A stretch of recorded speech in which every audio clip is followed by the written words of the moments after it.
આપણે આવી ગયા છીએ આબુ, અને આબુમાં રોકાવા માટે બેસ્ટ જગ્યા છે સ્વામિનારાયણ મંદિર છે, સેવા આશ્રમ, મણિનગર શ્રી સ્વામિનારાયણ ગાદી સંસ્થાન સંચાલિત.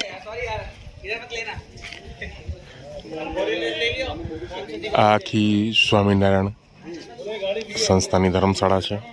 એમાં અમે ઉતારો લીધો છે. અહીંયાના રૂમ સાઇઝ કેવા છે એ બધું જ તમને બતાવીએ, વિગતવાર અહીંયાની બધી માહિતી આપીએ. અહીંયા પાર્કિંગ છે, પાર્કિંગમાં બસ પણ પાર્ક થઈ શકે છે. તમે જોઈ શકો છો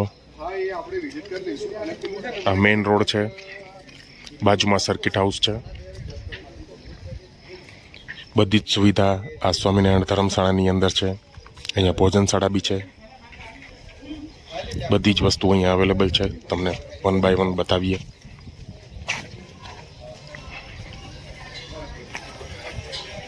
આ આખી ધર્મશાળા છે, એનો અંદરનો ભાગ છે. આ ઓફિસ છે. અહીંયાથી તમારે રૂમ બુકિંગ કરવાનું હોય છે. અહીંયા તમે રૂમ બુકિંગ કરી, પેમેન્ટ જમા કરી, રૂમની ચાવી લઈ અને અંદરની સાઈડ આ બધા આ સીડી છે, સીડીથી તમે ઉપર જઈ શકશો. અને બીજું ઓપ્શન અહીંયા તમને લિફ્ટ પણ આપેલી છે કે ઉંમરલાયક ચડી ન શકતા હોય એવા વ્યક્તિઓ માટે અહીંયા લિફ્ટની પણ સગવડ છે. આવી રીતે બધા રૂમ છે. આ રૂમ નંબર 11 છે. તમને બતાવીએ રૂમ નંબર 11 કેવો છે. આવી રીતે ડબલ બેડના 2 પલંગ હોય છે. વચ્ચે આ ટેબલ આપેલું છે, ટીવી પણ છે, બેસવા માટે ચેર છે, રજાઈ આપેલી છે, તકિયા છે. મોટો રૂમ છે એકદમ. આ નોન એસી રૂમ છે. નોન એસી રૂમના અહીંયા 1000 રૂપિયા છે, અને તમારે એસી કપલ રૂમ જોતું હોય તો તમને અહીંયા 1500 રૂપિયા છે. આ અહીંયા આગળ બાથરૂમ છે, કર્ટન અહીંયા આપેલું છે. બારે અહીંયા ડ્રેસિંગ ટેબલ જેવું મિરર આપેલું છે.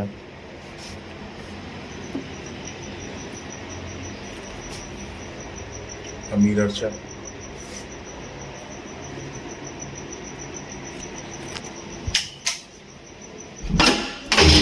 ટોયલેટ બાથરૂમ એટેચ છે અહીંયા. એની પણ સગવડ સારી છે. વોશ બેસિન છે. અંદર પણ મિરર આપેલો છે. બાથરૂમ પણ યુઝ છે, મોટું છે. આ ઉપરની સાઈડ ચડતા ધર્મશાળામાં આ બધા ફ્લાવરના પોટ મૂકેલા છે. એકદમ મસ્ત લાગેલી આ ધર્મશાળા છે. તમે સામે જોઈ શકો છો આ બધા ફ્લાવર પ્લોટ છે અલગ અલગ. આ બધી ધર્મશાળા છે. આ બધા અલગ અલગ રૂમ છે. બહુ જ મોટી ધર્મશાળા છે. તમે જોઈ શકો છો.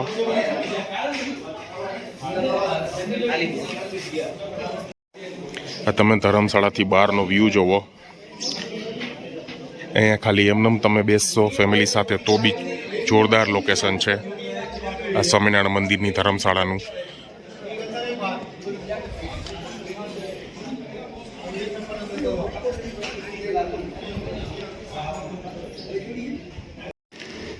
આ સ્વામિનારાયણ મંદિરનું એડ્રેસ છે. તમે આ એડ્રેસ ઉપર ફોન કરીને એડવાન્સમાં બુકિંગ પણ કરાવી શકશો ધર્મશાળા માટે. એનું આ એડ્રેસ છે. એમાં મોબાઈલ નંબર આપેલો છે, અને આબુમાં આવેલું આ સ્વામિનારાયણ મંદિરનું પૂરેપૂરું એડ્રેસ આમાં લખેલું છે. તમે જોઈ શકો છો.